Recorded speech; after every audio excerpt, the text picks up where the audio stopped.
Hello, everyone.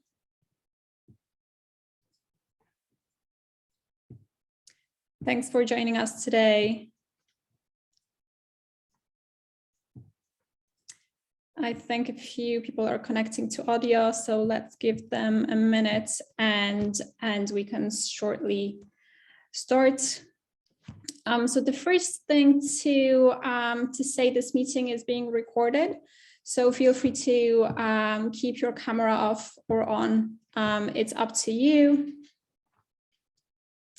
And welcome to Creating User-Centered Products for Special Needs. The purpose of this session is to discuss how we can create great user-centered products for people with special needs. And yeah, in order to do that, we want to put together a variety of perspectives. So both from educational point of view, in research and in practice in schools and educational settings, and from the business perspective. So this is a big topic, we realize that, but hopefully this can be a start of a great discussion. I know we have some EdTech companies with us today, and we have some educators and other researchers as well, apart from our speakers. So it would be great to hear from you in this discussion.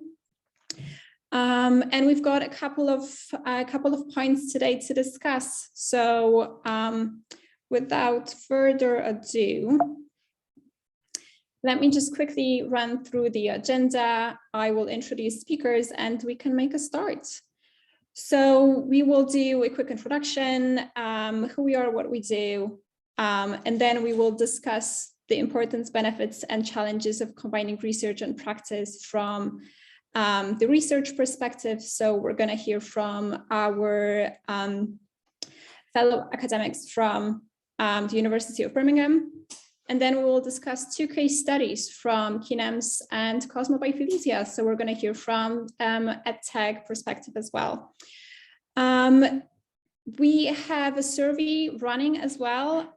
You should be able to see it, but please let me know in case you cannot see it. This survey has just a couple of questions about your who you are, what you do, and just some questions with regards to accessing academic EdTech research to inform your product development process and working with students with special needs as well. So in the survey, you are able to see small brackets before the question, saying that it's a question to all of you, to educators, and to business. So you have a possibility to choose an A not applicable in case you do not work at school or you do not work in business. We will have a Q&A section towards the end as well. So feel free to pop your questions in the chat or keep them towards the end of the session today. And we will make sure to read them out loud and answer them at the end as well. If you'd like to tweet about this event, feel free to do so using the handles at the bottom right of the screen. So @_Felicia, @Keynes Games, @Lila Kostevaki, or @Rushton-Rosie. And we would really appreciate it as well if you find something particularly inspiring. And yeah, without further ado, let me quickly introduce our speakers. So we have Dr. Lila Kostevaki, who is the Assistant Professor in Severe, Profound, and Multiple Learning Disabilities at the University of Birmingham. We have Rosie Rushton, who works with Lila at the University of Birmingham as the doctoral researcher. We have Professor Simos Rutalis from Keynes, who is the Chief Scientific Officer at Keynes and will talk to us about the business perspective. And we have Yorgos Papadakis, who is the founder and Chief Product Officer at Felicia as well. So yeah, so let's get started. If you could let us know in the chat who you are, what's your name, where you're from, and what you are hoping to learn during today's session, that would be very nice. So let me pass it on to Lila now. Hi, everyone. We have roughly 10 minutes, if not less, together with my colleague Rosie to say a few things about educational research and evidence-based practices, which is, as you see, the abbreviation here, EBPS. I'll talk about educational research in its broader sense, because when we talk about people with disabilities, educational research goes beyond school, education goes beyond school, so it might be out in the community, in the home setting, and also education doesn't stop at 16 or 18, it goes at least by law until 25 in the UK. Practically, especially we talk about people with severe disabilities, learning or intellectual disabilities, we talk about lifelong education. So I have put some photos here about different ways that educational research can take place. Before we have a quick look at each one of the photos, I want to start by saying that research beyond education, just research, is a term which has been very broadly used and often abused. So it can, or you can say that it can be used in many different contexts. For example, someone wants to cook ravioli for dinner and then they can do a research on the web to find the recipe. Apparently, this type of research is very different to the type of research we will be talking about today. And I want to clarify this because that's sadly not always very clear.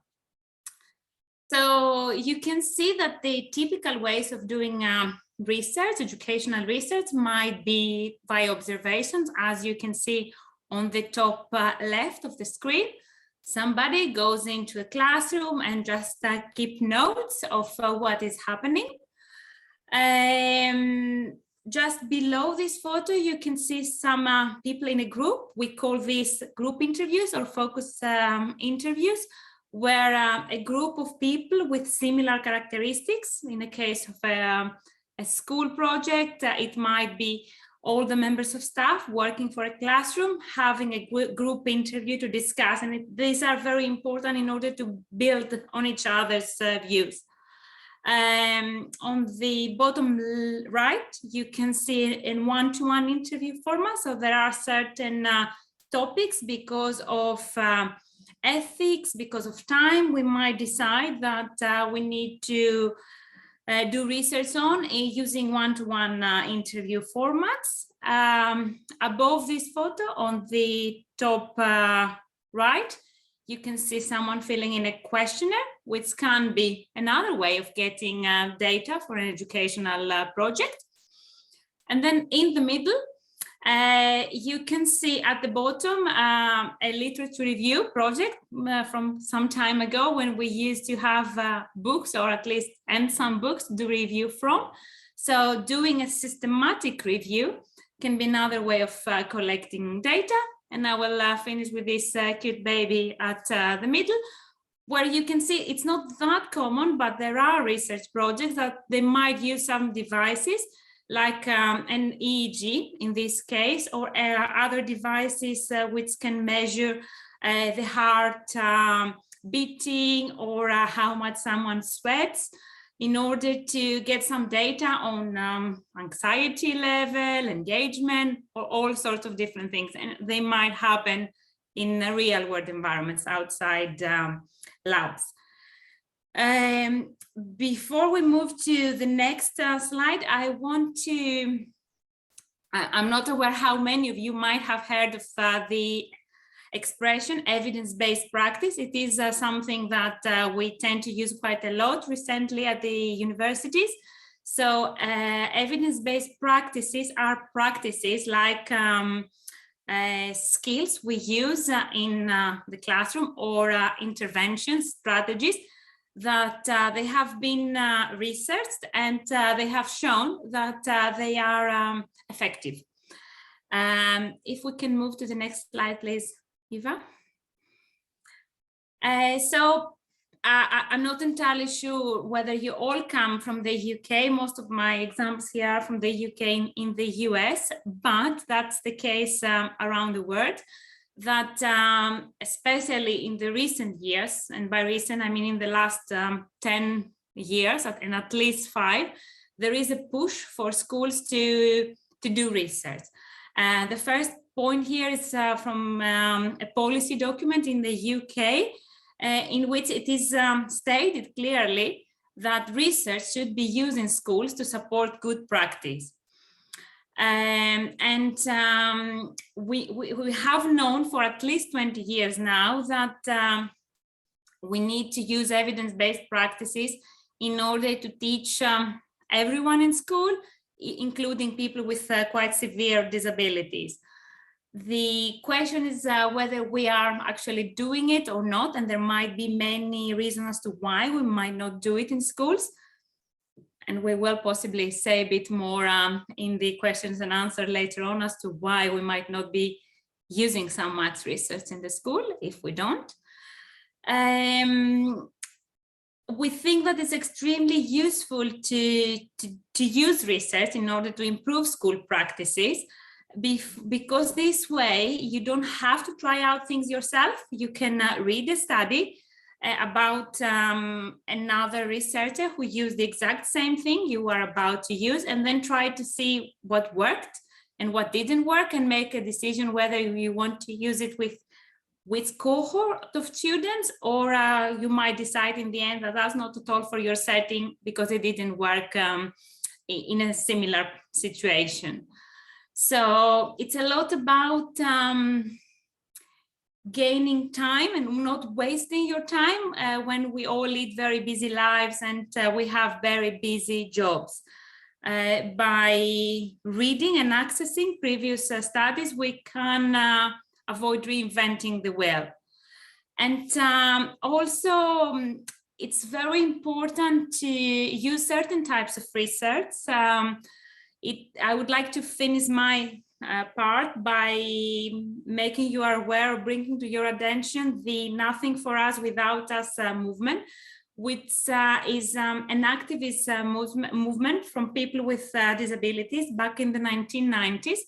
Now this has been extended to other group of people who are marginalized, but it all started from people with disabilities who felt like they had to be involved in research, they have to be involved in decisions made for their life, and this is how they started being part of research projects. I will hand it over to Rosie, who is gonna present some of our work with, we made the decision to present to you a quite underrepresentative group within the disability research. So it's the group of people with profound and multiple intellectual or learning disabilities, the most disabled intellectual people within the disability community. And we did that on purpose because we feel like if we can include these people in research, and we can definitely include everyone with research, with disabilities in research. And it's over to you, Rosie. Thank you. Okay, so hi everybody. So the research that we've been doing, it hasn't been to develop a tech product as such, but has been to develop a framework for working with people with profound and multiple learning disabilities through music. So hopefully there are some similarities that we can draw here. So if we just have the next slide, we can see that we've been trying to establish the views of 3 end user groups for using this musical play framework, and they've been teaching staff, parents and carers, and people with disabilities. And I'm just going to talk you through a little bit how we worked with each group and some considerations when working with those groups. So we worked with teachers and teaching assistants, and we worked in a modelling and training capacity. So we modelled how to use the framework as well as train them in using the framework. And we held focus group interviews specifically that were at convenient times and locations for the people that we wanted to take part. So we put their considerations in place when we were organising these things. And we wanted to really get a balance between this hierarchy of knowledge of being the creator of something and actually versus the experience. So the experience of the people who are working day to day with the people with profound and multiple learning disabilities, in order to have them as kind of feeding back and developing how the framework might look. So we really wanted to kind of remove this disparity between being a researcher or a designer or anything, for it to be a co-created or co-designed framework with the people who will be using it. So that was the first group. The second group we worked with was parents or carers. And again, thinking about the research tools that we wanted to use, we were really aware that parents of children with profound and multiple learning disabilities are often time poor, and they have lots of commitments and roles and responsibilities. So we designed an online questionnaire and online interviews so that we could collect data from them. And the idea of doing those things meant that there was a reduction of the time commitment. There was no need for the parents to travel to a location to express their views. We could just meet online, and the interview or the questionnaire could take place at a time convenient for them within their busy schedule. And then the last group of people that we wanted to include, again, to shift this hierarchy between those using the product and those creating it, was people with profound and multiple learning disabilities. And in order to do this, if you just swap the slide, if you don't mind, please. We used creative research methods. And what we needed to do is we needed to collect non-linguistic based data from the people with PMLD, because they don't use formal language to communicate, but we wanted to give them an opportunity to express their views and preferences. So what we did was we created audio samples for the people with PMLD to listen to with a supportive parent or carer, and we asked their parent or carer to act as a co-researcher and interpreter and feedback those views to us. And what we did there is we created an accessible and relevant form of data collection for the population that we were working with. And as you can see, what I've tried to put on the screen here is lots of different ways in which we can collect data, and we can collect viewpoints from people with disabilities in order that we can include their voice and views. Because as Leila said, especially if we're creating a product or we're creating a framework or an intervention, it's often that people with disabilities, things are done to them and not with them. And so I think it's our responsibility as researchers or designers to create an accessible and meaningful way in order to collect the viewpoints of the end users of the product or the framework. And I think I've done that within time, so I pass on to the next person. Thank you. Thanks, Leila and Rosie. That was extremely insightful. And I think all the points about, doing things with people with disabilities and not to people with disabilities, I think that's what I think we all have in mind. But it's difficult sometimes. But I think what you mentioned here about using creative ways of collecting data can make it very much more accessible to design with people with disabilities. And what Leila said also about just making it easier for teachers to use tested solutions instead of having to test them from scratch. So using the research-based studies to implement those in schools is an extremely interesting and valid point. So what we're going to do now is that we're going to pass it on to discuss. Oh, sorry. Just going to quickly go back. Apologies for that. Apologies for this technical issue. So I'm going to pass it to Simos and then Yorgos, and we're going to discuss designing products more from business perspective. So as I mentioned at the beginning, we sort of have the same mission in mind, and we design for similar audience group as well, different products, but with the same goal and aim in mind. So without further ado, I'm going to pass it on to Simos Thank you, Eva. Good afternoon, everybody. It's nice it's always pleasure to talk about one of my favorite subjects, which is how to bring together research and actually academia and entrepreneurship. Because to be honest, although you cannot see it, I wear two hats. One is a university professor, so all my, several years now, I'm doing R&D, research and development in learning design for in interactive educational tools, and the other, and the last 20 years, I've been involved with my technical nice product that we have, developed from scratch, which is Keynes. For those who do not know it, it's actually, the idea is how to bring playful learning into special education.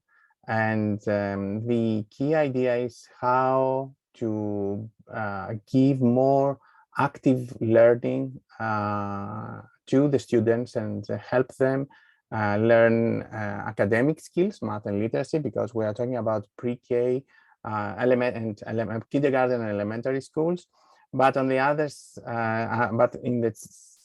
simultaneously to foster them and help them improve executive functions, which are very, very important for young age, for all kids from young age, and physical skills. So how we can do that is just by creating games that can be played with their body. So their body is the sensor.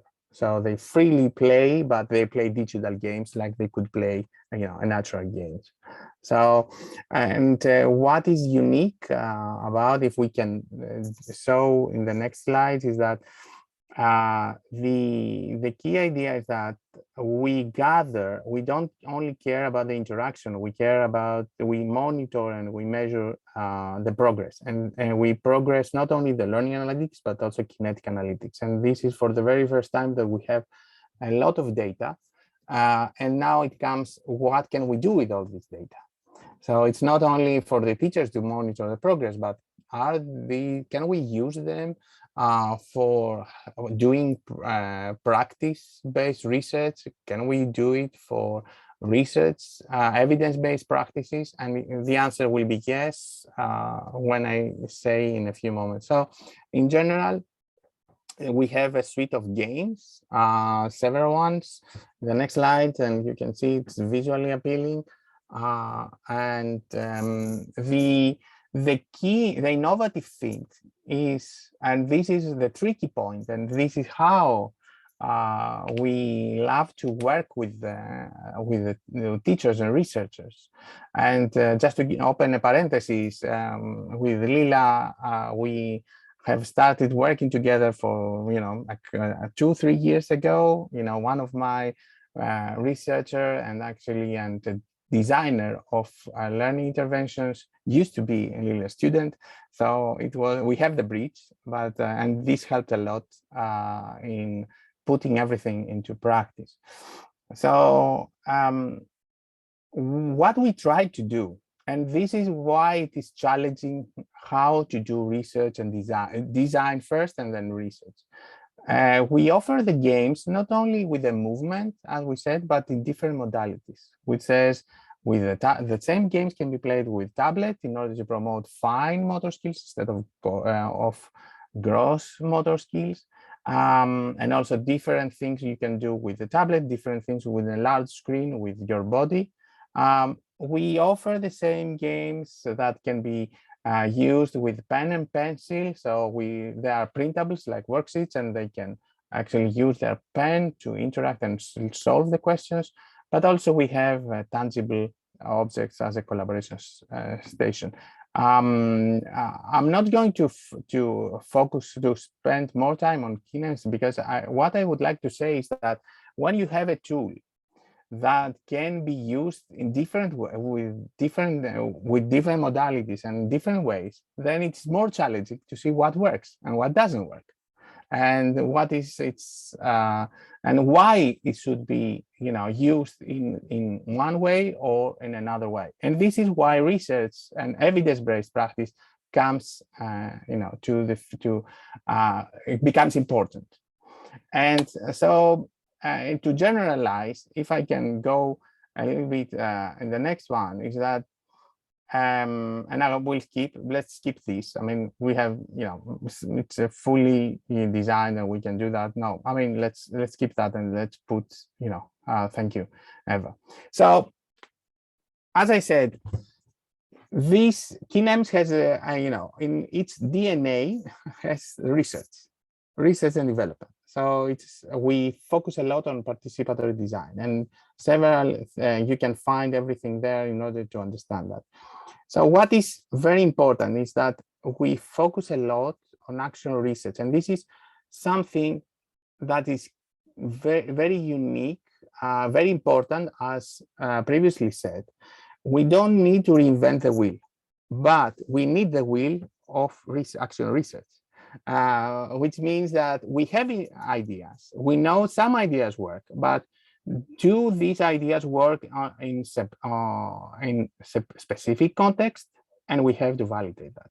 So if we go to the next slide, the way that I see that evidence-based practice across EdTech should be, and this is a slide. This data comes from a very good position paper by New Schools Venture. Why my EdTech tool making a difference is that we should see the full development cycle, which is at the beginning, we have to talk to teachers, to talk to our users, and make something like a feasibility study. You know, is this, you know, my idea work? You know, the things that I'm trying to, the solution that I have on specific need, is it worth exploring or not? But as we go from the idea and the basic concept to the prototype, and then to first minimum viable product, then other things are coming to play. Always, you know, asking our users, you know, either these are teachers or these are students. And at first, we talk mainly about user experience, user interface, and we don't spend much time about impact, because we don't have, you know, a very full-blown product. We don't have, for example, in Keynes, we had only few games, so we could not say, you know, which part of, you know, how deep we could, how deeply we can investigate the impact. So, but as the product becomes more exploited and it's being applied to different environments, then definitely we have to go and do a more sophisticated impact studies, research studies. And here is why we need not internal groups, but actually external. You know, we need good researchers like Ulita and other similar teams that can set up rigorous impact evaluation study to assess whether this product can lead to better student learning outcomes. So if we, you know, if you see the same, you know, the next slide is actually the same thing, but what I would like to show, so just, you know, a repetition of that, but the next one, which is more important, and with this I will close my thing, is we need mixed method research, mixed research methods, mixed evaluation method. Why we need that? Because at some point we need the opinion from the teachers, we need the reactions by the students, but also we need data about student progress. This is not easy to do, but depending on the states that we are, we give more focus on one side and less focus on the other side. But when we are at scale up, definitely we need both research methods. We cannot stay only on qualitative research or on quantitative research.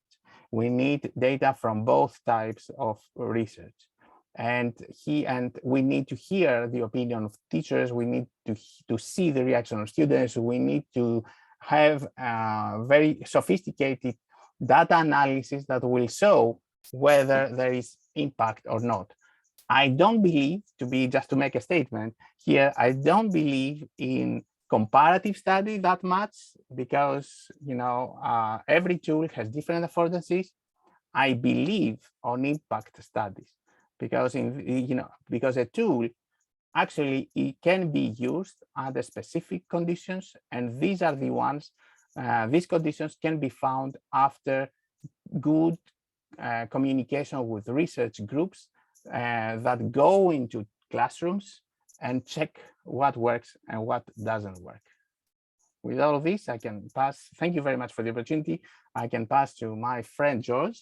Actually, I know him from several years now, who probably has, similar but also different, viewpoints. Thank you very much. Great, thank you, Simo and Lila and Rosie. So very briefly, just to talk a little bit about the history of it all. Indeed, when we had the first idea and presented it to people, it just happened that Simos was there. This was many years ago, designing Cosmos. So there I was, just with a very rough sketch together with my co-founder. And there were Keynes were already in the market. It was a grown company, and we've learned a lot from them through the years. So very briefly, my name is Yorgos Papadakis. I'm the founder and now Chief Product Officer of Felicia, and together with my colleagues, we designed Cosmo. So very quickly, I will explain what Cosmo does in a minute, because I think perhaps some of you know us already, but you can find more on our website.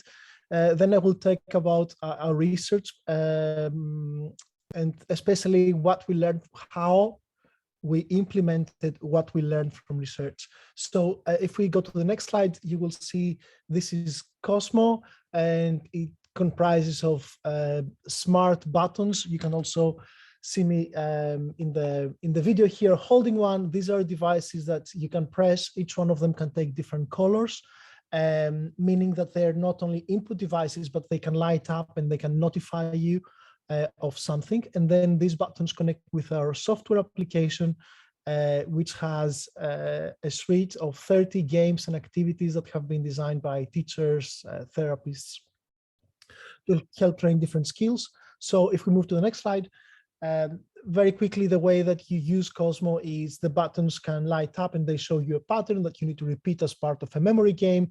You can press them as part of music making. You can have them in large space and run around to press them to collect points. And in that way, you can cultivate cognitive skills like memory, joint attention, communication skills like turn taking or vocalization, but also motor skills. These are fine motor skills with the devices because they're touch sensitive, or gross motor skills because you can run around to press them. You can place them on mounting devices at different heights, etc. So you can exercise your whole body. Now, going back and on how we developed Cosmo and what we learned from this, if we can go to the next slide, the initial bit was, how can we really firstly learn from what others have been new? So the first while in the business was just going through literature reviews. At that point, I still had access to the journals from my master's study. So we read a lot about terminology and what was important, research projects, etc. Then watched a lot of presentations, lectures, interviews, just to see the perspectives of people. We tried to see what other developers, other designers have made to understand how things worked and find out what they knew and we didn't know yet. And then as part of the discovery phase, we did quite a bit of ethnographic research, mainly visiting schools and therapy centers and some families to see how they play, to see how they do therapy sessions, get some insights from them, but mostly to watch how things were developing. So this helped us understand a little bit the problem space. When we did that, actually, if we go to the next slide, one of the first things you will see here is more or less the same thing, which is we try to design it with users and not for. And I was very guilty coming into this. I have been designing interactions for the art sector. So I got into that and thought, oh, I know what I'll make. Here is a prototype. And I got to a school to test it. I tested it with 10 people and it didn't work with any of them, but for 10 different reasons. So I realized I didn't know anything about it. I wouldn't be able to build something meaningful unless we did it from the bottom up. So we did interviews and focus groups and questionnaires with over 200 people. These were professionals from different backgrounds, occupational, physiotherapists, speech and language therapists, teachers, educational psychologists. So we try to see it from different perspectives. And also these people were working with different conditions. So people with cerebral palsy, with autism, brain injury, stroke, dementia. We just try to learn as much as possible and create a product requirements document that would inform what we should do. And our approach was just to learn from them, create prototypes, test them. They wouldn't like them, but through this very iterative process on a lot of different things, both on the hardware devices that we have developed, but also on the software to try to improve. When we were working to them, the last point here is say yes to requests. A lot of people, we would try and show them a prototype and say, oh, that's really nice and it can do this and that, but can you do that? Can you develop that for me? And we would also always say yes. Eventually we learned to say no, but by saying yes, you can understand the value it might have for some people and how what you designed might be able to be generalizable to other clients as well, or whether what you design is for a few people. So this is, next slide, please, Eva.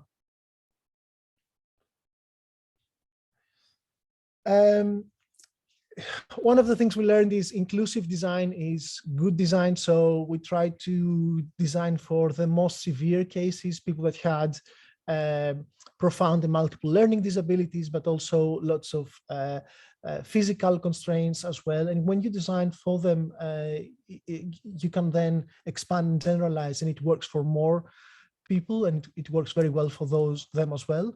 And doing that, because there was a lot of input, we tried to implement as structured design approaches as possible. So design thinking tools, double diamonds, canvases, personas, everything, all the tools we could use to understand the space a lot. So the next few slides have our principles, design principles, but in reality, these are how the requirements, the product requirements that we got from our users by doing all this research, by speaking to them.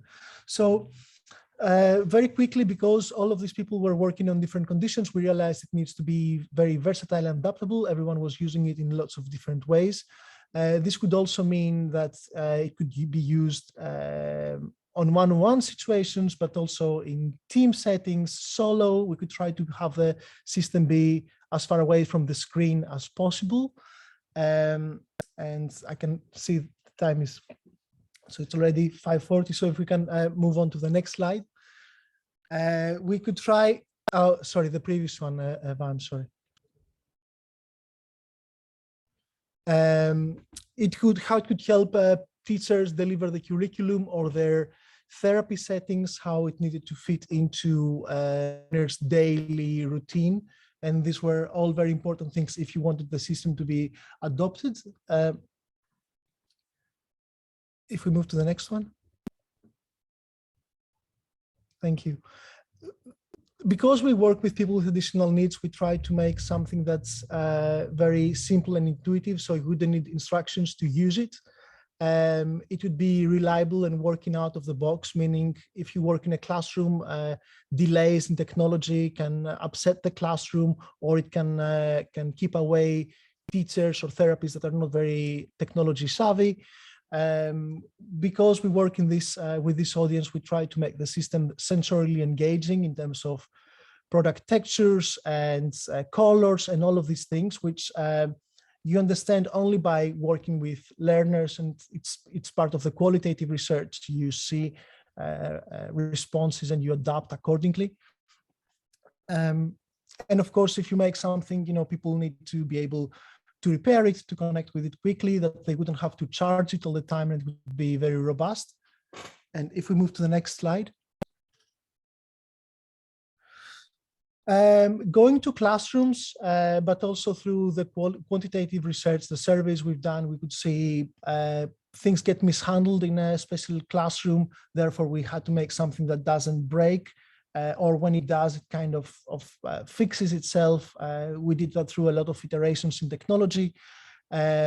People drool sometimes over the devices, so we had to look at how they are sanitizable, how they are splash-proof, and can withstand the test of time, and also how things look like are very important in this sector. So the colors, that the technology doesn't feel gray and old, and especially for people with disabilities, but it's inclusive and you can feel something that you can feel it as your own, were very important. And finally, how you can support integrations, which means how you can bring it into the rest of the products that people use and to their daily, to the way that they have learned to approach technologies. So these were all the things we found from the research. And if we move to the last slide from my part, we did back in 2015, we were still in a prototype mode, but we were very lucky to work with Lila on a research project over 50 sessions with learners with additional needs. We learned a lot from that. We were still at the prototype stage, and a lot of changes in our product came through this study, which had were with people with autism, of moderate severe cases of autism, which was not an audience we were very experienced with, and it helped us adapt both how the product is used, but also many things on our hardware devices. So all in all, research, absolutely, both literature reviews, quantitative and qualitative, and of course through the data system of Cosmo, we can see now what works and what is very popular, and we try to capitalize on that and expand our product range. So this is a little bit about Cosmo and how we came to design it through research. Wow, thank you.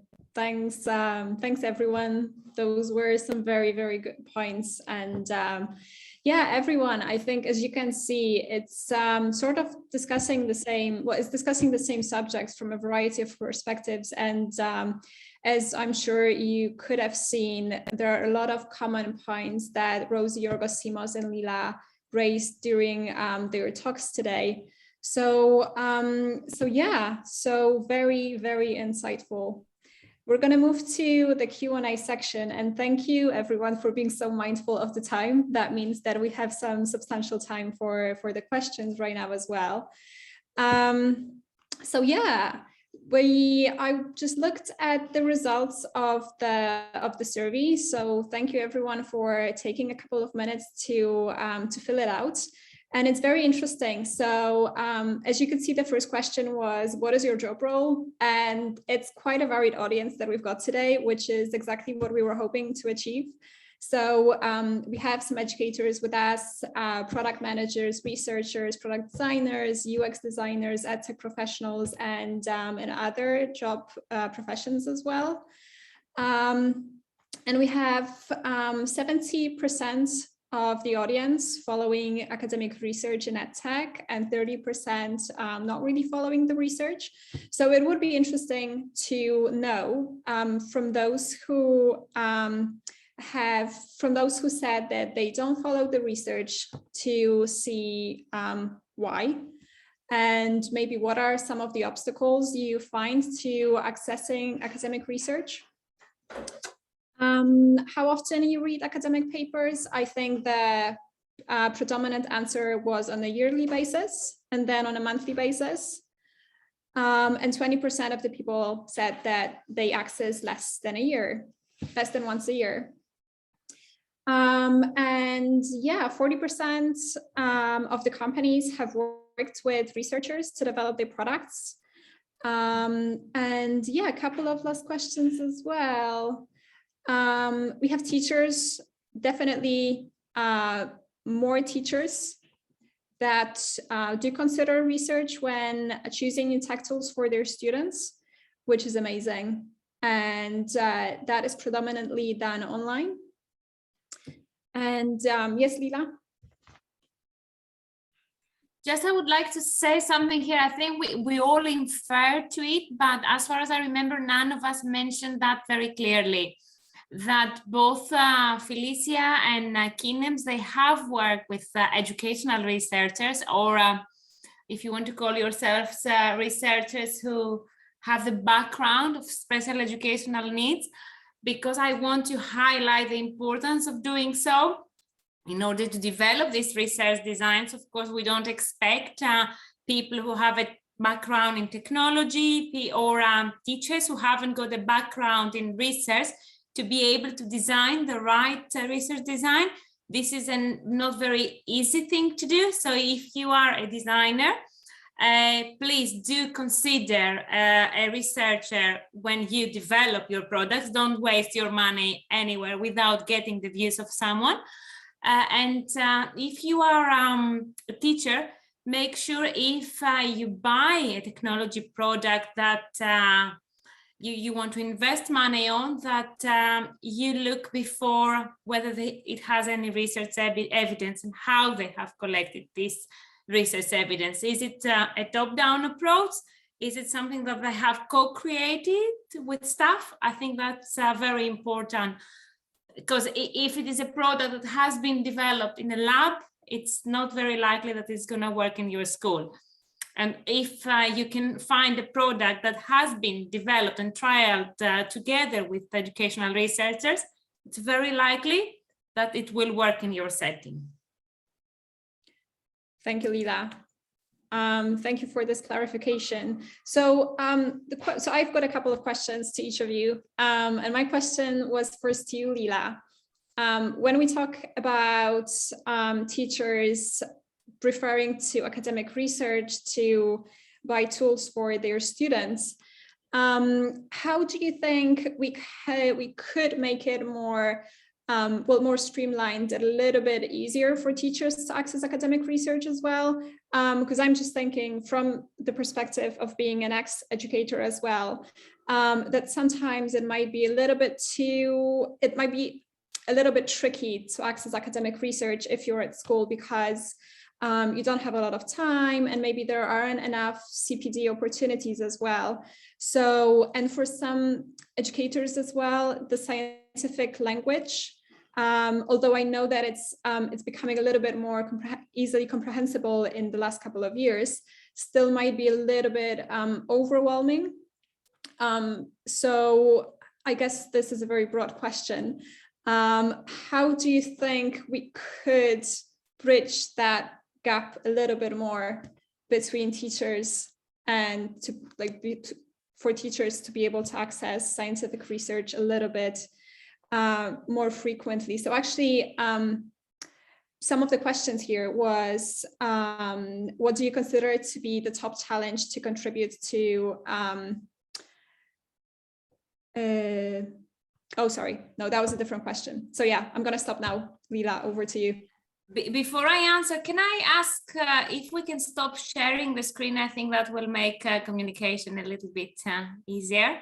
Yeah, and then I'm not sure I've got the answer to your question, because it is a difficult one to answer, but I think I have got some ideas, which I'm sure that educational professionals will feel very relieved to listen to. So I think it is definitely not the responsibility, the pure responsibility of the individual teacher, or let alone teaching assistant, to access academic research.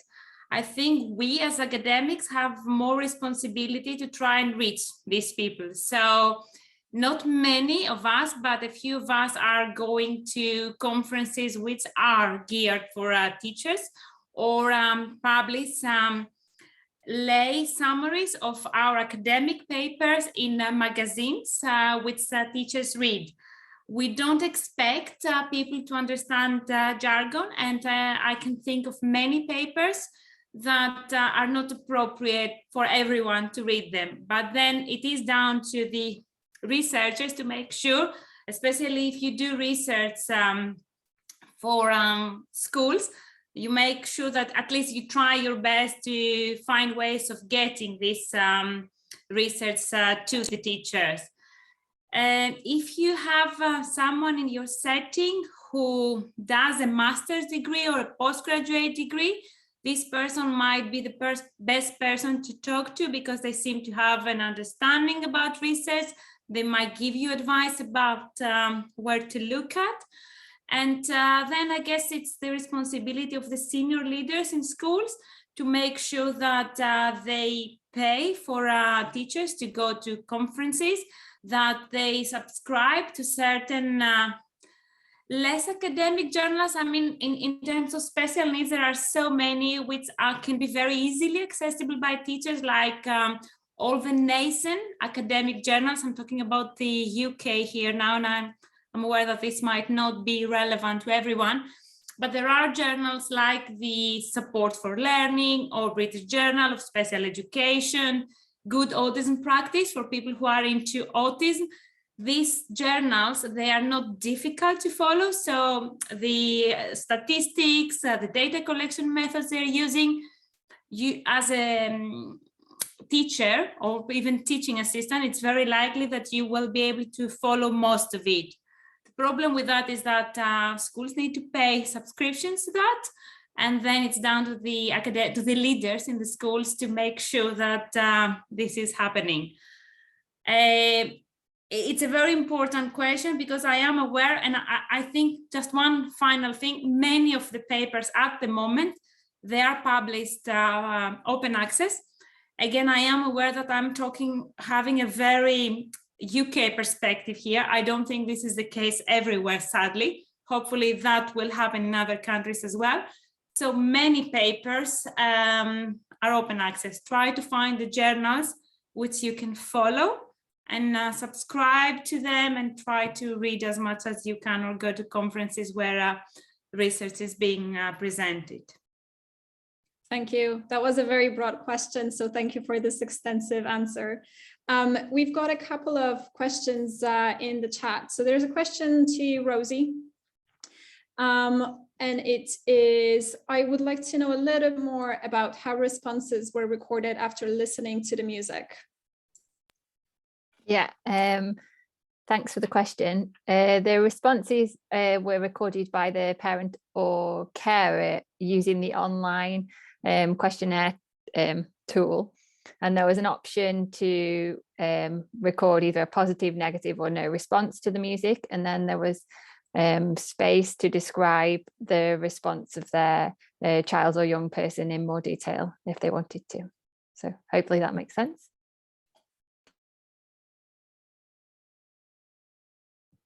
Thanks. We've got one more question from Katerina. And I think after that, we'll have time for maybe one or two more questions. So how long on average do you think it takes to test the product in order to know what impact it has had on children?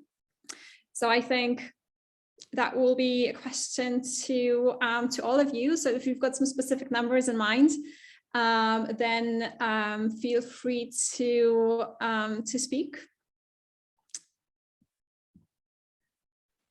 I think it depends on the needs of the children that you are working with. So if you're working with a group of children who have profound and multiple learning disabilities, the rate in which they're going to be able to access the product or the impact of the product is going to be a lot different than those with more moderate disability or no intellectual disability. That's just my thoughts.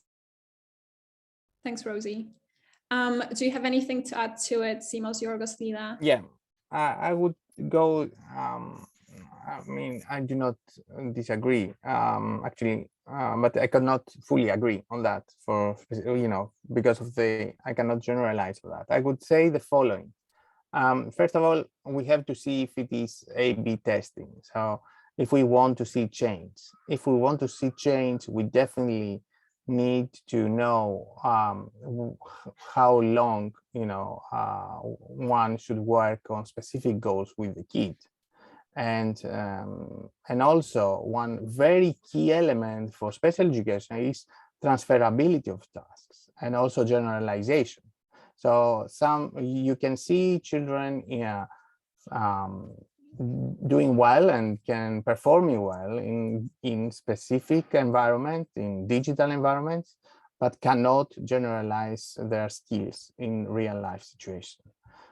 Or vice versa sometimes, we have seen the other way around. Normally, what we see is about all this ABA research is that it needs at least 12 sessions, on specific goals to see, how students, progress along and see what they can do. But this varies a lot from the tool, from the environment, etc. Thanks, Simos. Yeah, I would agree with. I mean, firstly, it depends indeed, as Rosie said, and also the how transferable the skills are, how generalizable the impact is.